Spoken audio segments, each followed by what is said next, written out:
श्री माननीय नरेंद्र मोदी जी को अब मैं अत्यंत आदर पूर्वक उनके आशीर्वचन के लिए आमंत्रित करता हूं। माननीय प्रधानमंत्री महोदय।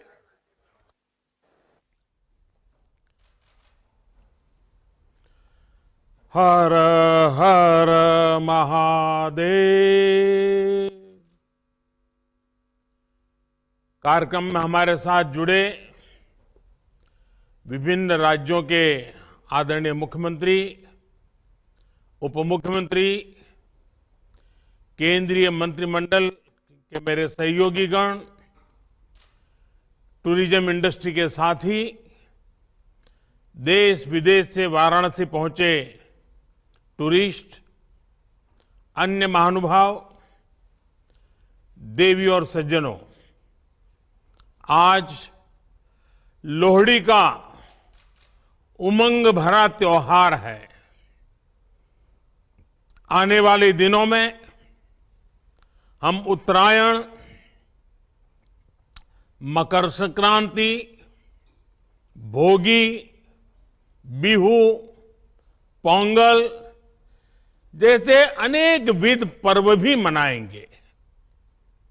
मैं देश और दुनिया में इन त्योहारों को मना रहे सभी लोगों को बधाई देता हूं, अपनी शुभकामनाएं देता हूं।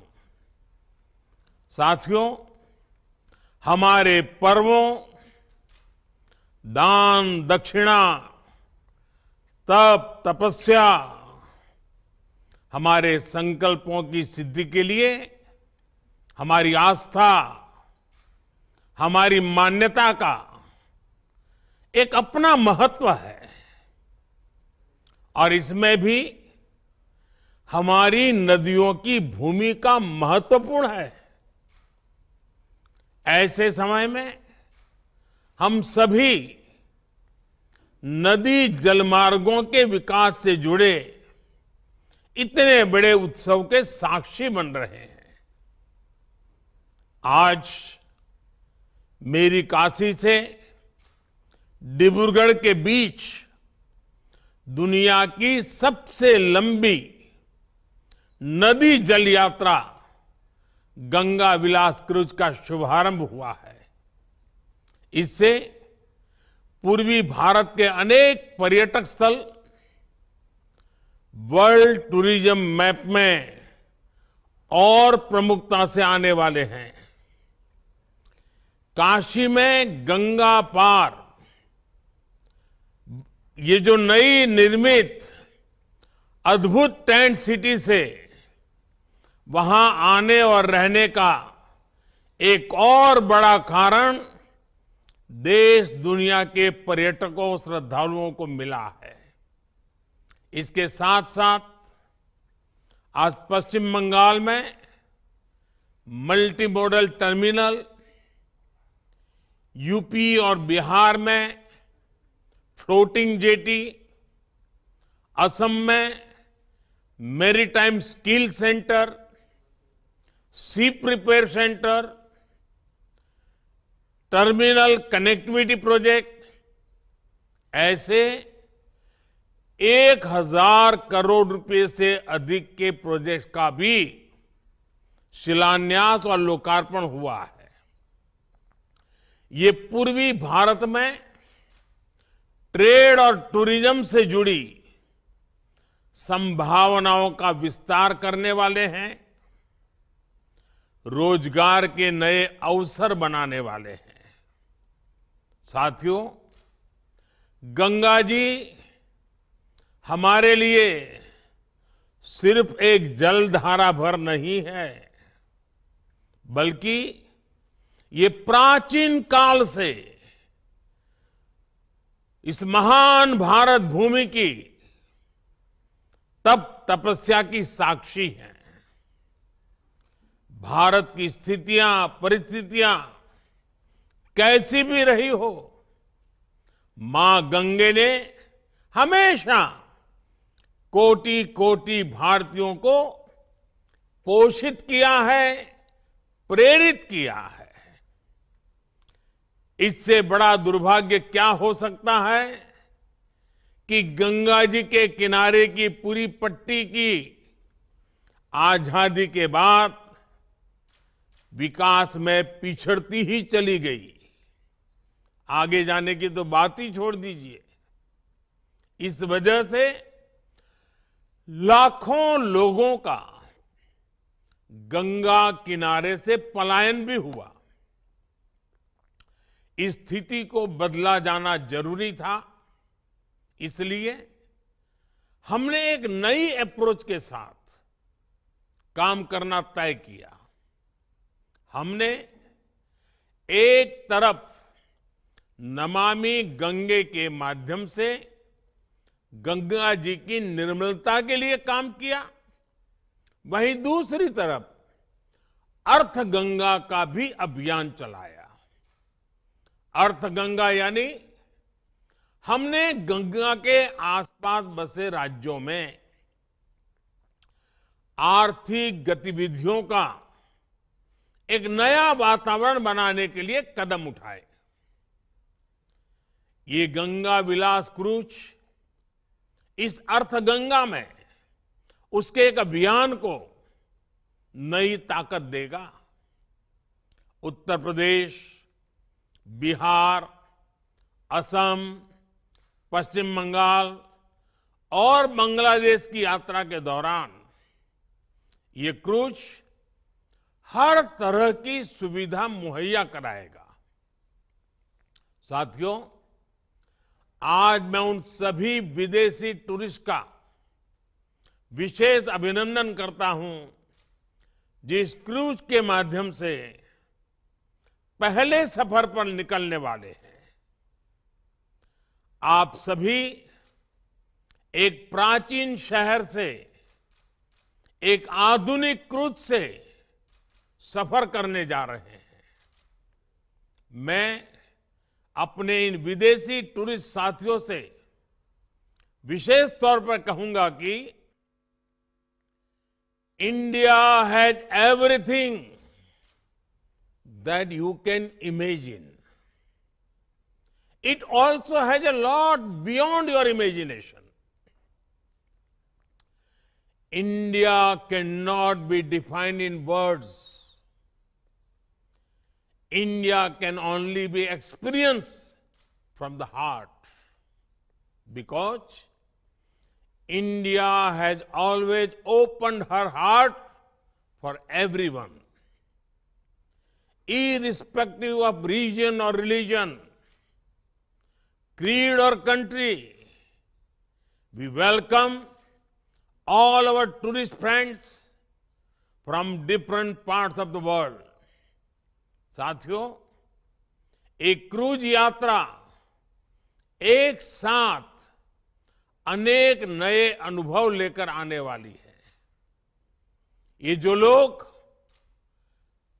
इसमें से अध्यात्म की खोज में हैं, उन्हें वाराणसी, काशी, बोधगया, विक्रमशिला, पटना साहिब और माजुली की यात्रा करने का सौभाग्य मिलेगा।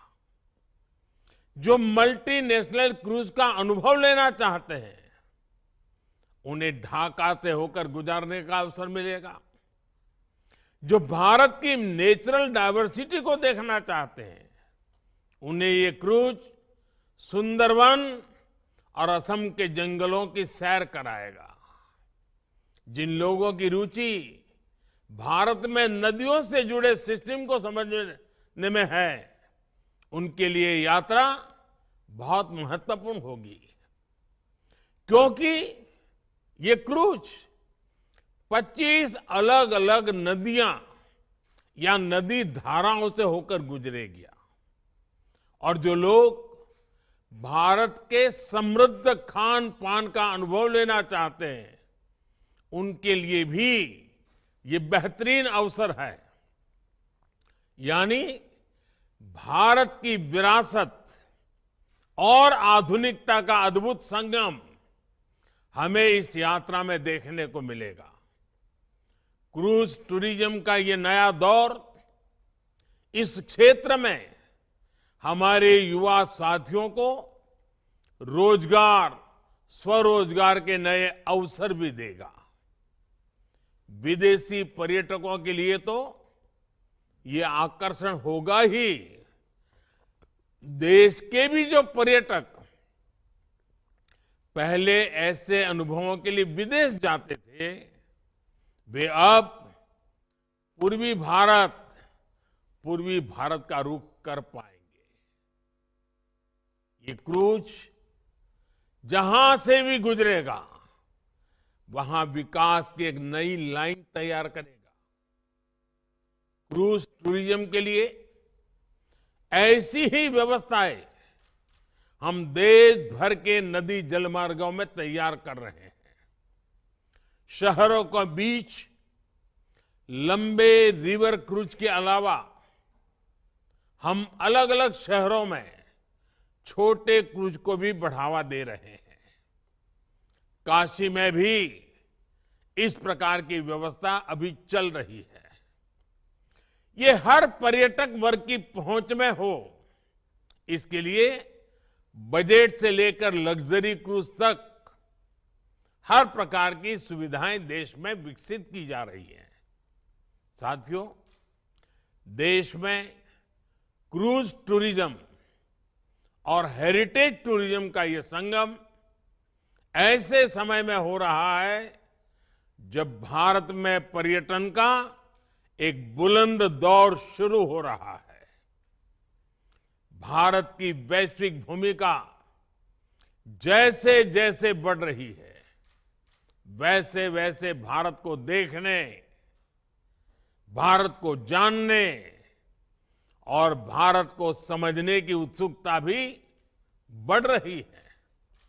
इसलिए बीते 8 वर्षों में हमने भारत में टूरिज्म सेक्टर के विस्तार पर विशेष बल दिया है।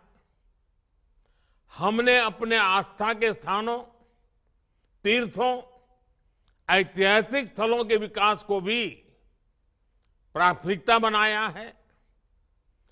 काशी नगरी तो हमारे इन प्रयासों की साक्षात साक्षी बनी है। आज मेरी काशी की सड़कें चौड़ी हो रही हैं, गंगा जी के घाट स्वच्छ हो रहे हैं। काशी विश्वनाथ धाम का पुनर्निर्माण होने के बाद जिस प्रकार श्रद्धालुओं और पर्यटकों में उत्साह देखा जा रहा है, वो भी अभूतपूर्व है। बीते वर्ष जितने श्रद्धालु काशी आए हैं, उससे हमारे नाविकों, रेहड़ी ठेले, रिक्शा वालों, दुकानदारों, होटल गेस्ट हाउस चलाने वालों, सभी को लाभ हुआ है। अब गंगा पार के क्षेत्र में इन नई टेंट सिटी काशी आने वाले श्रद्धालुओं को, पर्यटकों को एक नया अनुभव देगी। इस टेंट सिटी में आधुनिकता भी है, अध्यात्म भी और आस्था भी है। राग से लेकर स्वाद तक बनारस का हर रस, हर रंग इस टेंट सिटी में देखने को मिलेगा। साथियों, आज का ये आयोजन 2014 के बाद से देश में जो नीतियां बनी, जो निर्णय हुए, जो दिशा तय हुई, उसका प्रतिबिंब है। 21वीं सदी का ये दशक भारत में इंफ्रास्ट्रक्चर के कायाकल्प का दशक है। इस दशक में भारत के लोग आधुनिक इंफ्रास्ट्रक्चर की जो तस्वीर देखना जा रहे हैं, जिसकी कल्पना तक किसी जमाने में मुश्किल थी, चाहे घर, टॉयलेट, बिजली, पानी, कुकिंग गैस, शिक्षण संस्थान और अस्पताल जैसा सामाजिक इंफ्रास्ट्रक्चर हो, डिजिटल इंफ्रास्ट्रक्चर हो, या फिर रेलवे, हाईवे, एयरवे और वाटरवे जैसा फिजिकल कनेक्टिविटी, इनसे जुड़ा हुआ इंफ्रास्ट्रक्चर हो। ये आज भारत के तेज विकास का, विकसित भारत के निर्माण का सबसे मजबूत स्तंभ है। सबसे चौड़े हाईवे, सबसे आधुनिक एयरपोर्ट, आधुनिक रेलवे स्टेशन, सबसे ऊंचे और लंबे पुल, सबसे ऊंचाई पर बनने वाली लंबी टनल से नए भारत के विकास का प्रतिबिंब हम सब अनुभव करते हैं। इसमें भी नदी जलमार्ग भारत का नया सामर्थ्य बन रहे हैं। साथियों, आज गंगा विलास क्रूज की शुरुआत होना भी एक साधारण घटना नहीं है। जैसे कोई देश जब अपने दम पर सैटेलाइट को अंतरिक्ष में स्थापित करता है तो वो उस देश की तकनीकी क्षमता को दिखाता है।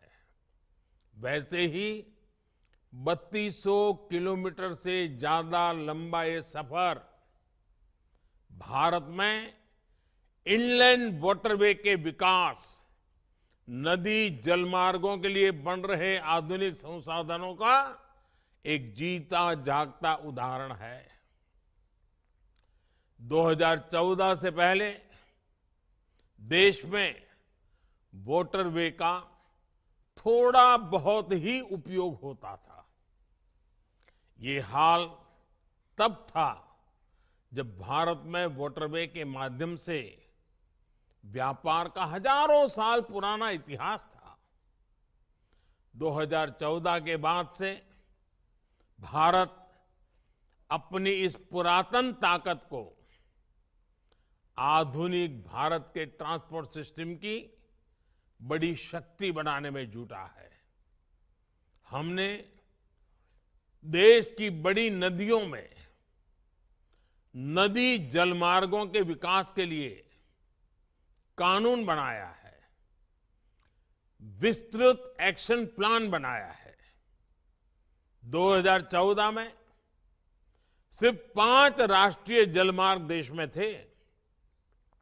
आज 24 राज्यों में 111 राष्ट्रीय जलमार्गों को विकसित करने पर काम हो रहा है।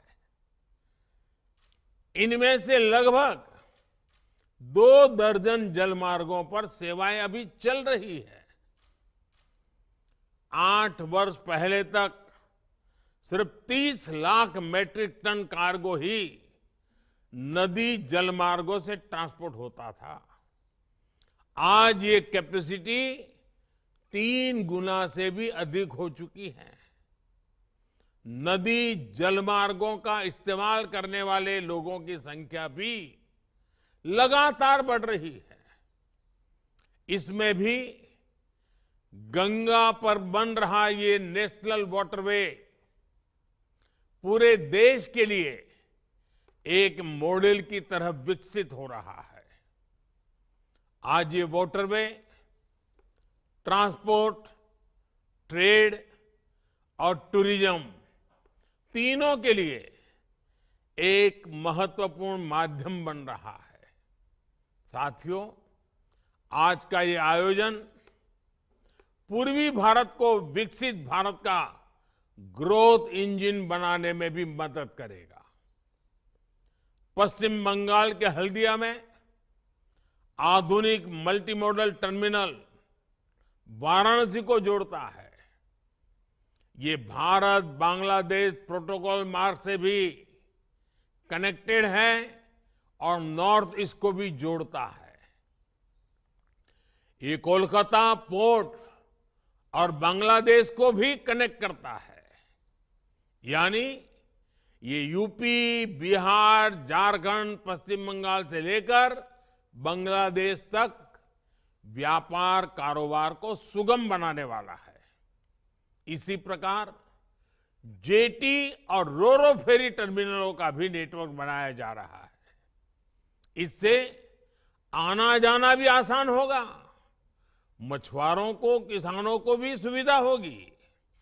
साथियों, क्रूज हो, कार्गो शिप हो, ये ट्रांसपोर्ट और टूरिज्म को तो बल देते ही है, इनकी सर्विस से जुड़ी पूरी इंडस्ट्री भी नए अवसरों का निर्माण करती है। इसके लिए जो स्टाफ चाहिए, जो स्किल्ड लोग चाहिए, उसके लिए भी ट्रेनिंग का प्रबंध आवश्यक है। इसके लिए गुवाहाटी में स्किल डेवलपमेंट सेंटर बनाया गया है। जहाजों की मरम्मत के लिए भी गुवाहाटी में एक नई फैसिलिटी का निर्माण किया जा रहा है।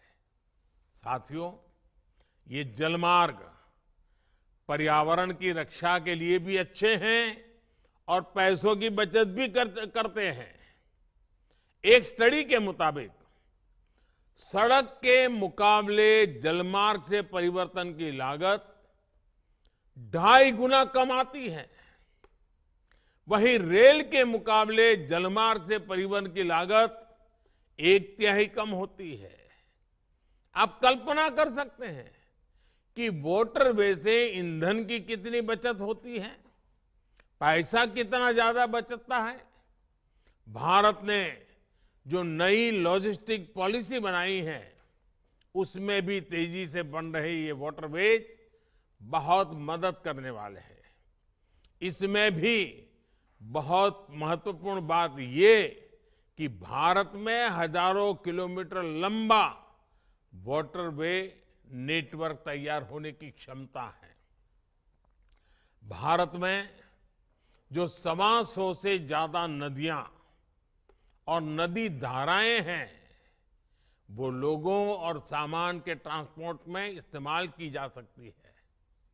ये वाटरवे भारत में पोर्ट लेड डेवलपमेंट को भी बढ़ाने में मदद करेंगे। कोशिश यही है कि आने वाले वर्षों में वाटरवेज, रेलवेज और हाईवेज का मल्टी मॉडल आधुनिक नेटवर्क भारत में बने। हमने बांग्लादेश और अन्य देशों के साथ समझौते भी किए हैं, जिससे नॉर्थ ईस्ट की वाटर कनेक्टिविटी भी सशक्त हो रही है। साथियों, विकसित भारत के निर्माण के लिए सशक्त कनेक्टिविटी आवश्यक है।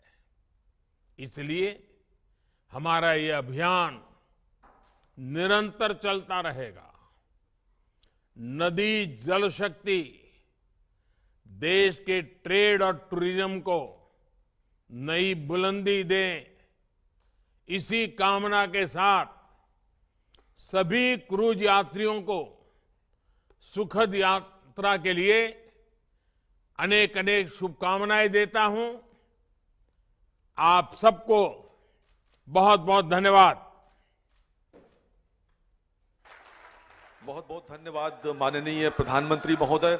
हम आपसे विनम्रता पूर्वक अनुरोध करते हैं कि कृपया हरी झंडी दिखाकर गंगा विलास को उसके गंतव्य